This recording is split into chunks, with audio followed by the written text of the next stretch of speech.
All right, coming up next, we get to this welterweight bout between Anthony Showtime Pettis and Rafael Dos Anjos.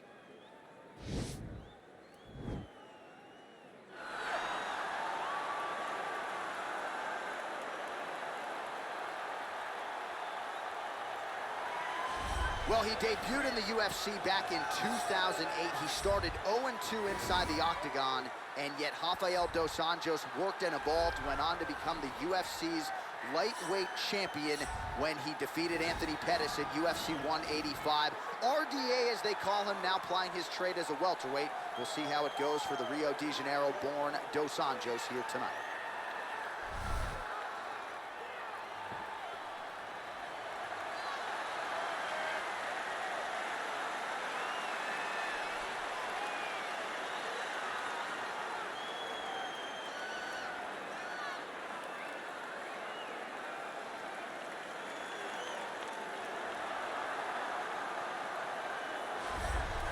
All right, here he is, the former UFC lightweight champion, a man for whom one name is good enough, Showtime.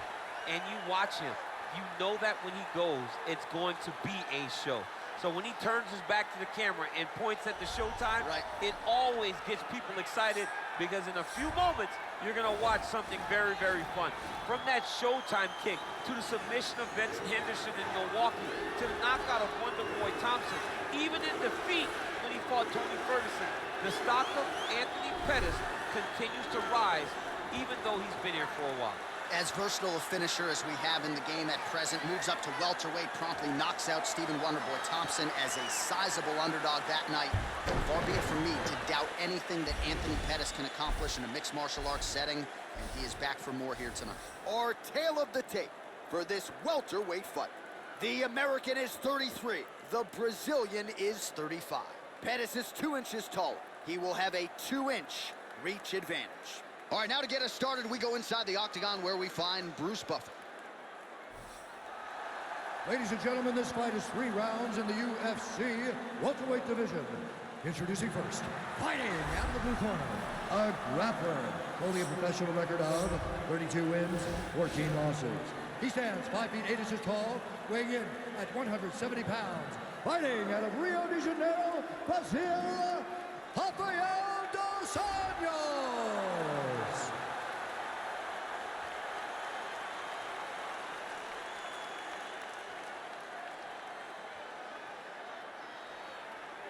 And now introducing his opponent, fighting out of the red corner.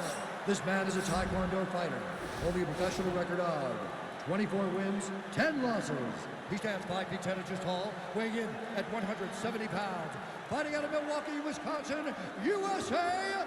Ladies and gentlemen, presenting the former UFC lightweight champion, Anthony Showtime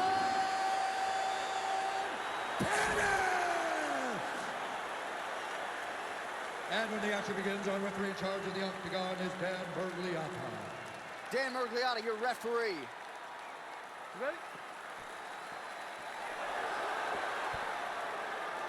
You ready?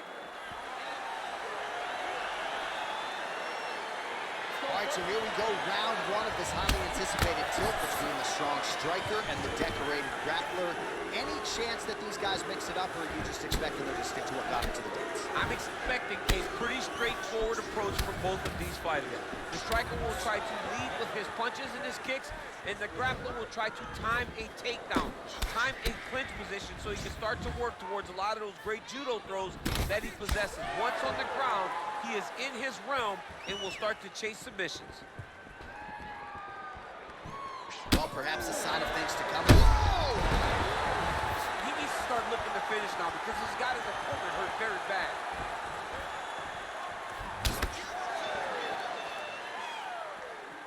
Trying to hammer that lead leg. He's throwing every part of himself into these big leg kicks. Oh, and he connects there. Yeah, he's mixing it all up. Single collar tie now. Oh! Oh, he's hurt bad. He's hurt bad, John. He's got to press him. He's got to go chase that finish down now.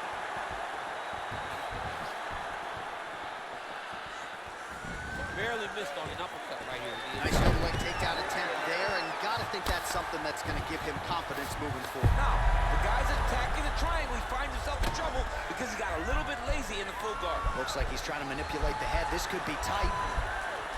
Oh, wow, oh! And this might just be a matter of time. The sheer will is really remarkable to watch. Well, pretty good work off of the bottom here by Pettis. Keeping busy here off of his back. Nice offense from the bottom. Well, he's more than content to work off of his back, DC, where he has been a magician in his UFC career. Well, he's staying pretty effective here, fighting off of his back. Nice strike landed there by the bottom by Pettis. Oh, the ground and pound strikes continue to rain down. The opponent better move out of harm's way or the referee's going to stop this. He better start to move, and when his opponent starts to posture, he needs to put his feet on the hip, push him away to try to escape this very, very dangerous position. He's going to attack armbar here. Continuing to try to manipulate the head here. It's in there deep. There you go.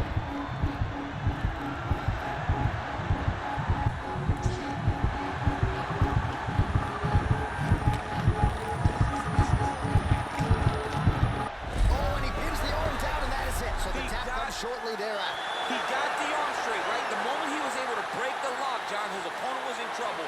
Hip pressure up, opponent had to tap. And he tapped and he lives to fight another day, but a huge win for his opponent by submission tonight. All right, let us now look back at some of the highlights from that round, and there just aren't that many guys on this roster that can keep up this offensive wrestling pace over 15 or 25 minutes. But he's one of those guys. He is one of those guys that's able to continuously take you down even if you get up over and over. He has this ability to maintain that pace and pressure that he can wear his opponents down. That's why you see him get so many finishes as the fights progress. All right, let's take a look back at the replay as he gets it done by submission tonight, champ. Just watch how slowly he approaches the submission, though. He never rushes. He takes his time, but it's his trickiness. It's his ability to trick people into going to the floor with him that puts them in danger and finishing fights.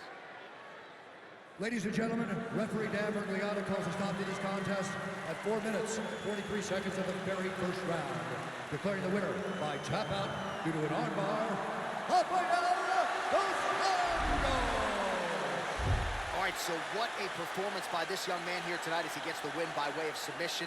He certainly put a lot of stock into getting the finish tonight, and he did just that. Congratulations. It was a very tough fight, but he knew that if he did everything right, he can get to his position, which is the ground, and he would be able to find a finish by submission tonight. He did just that.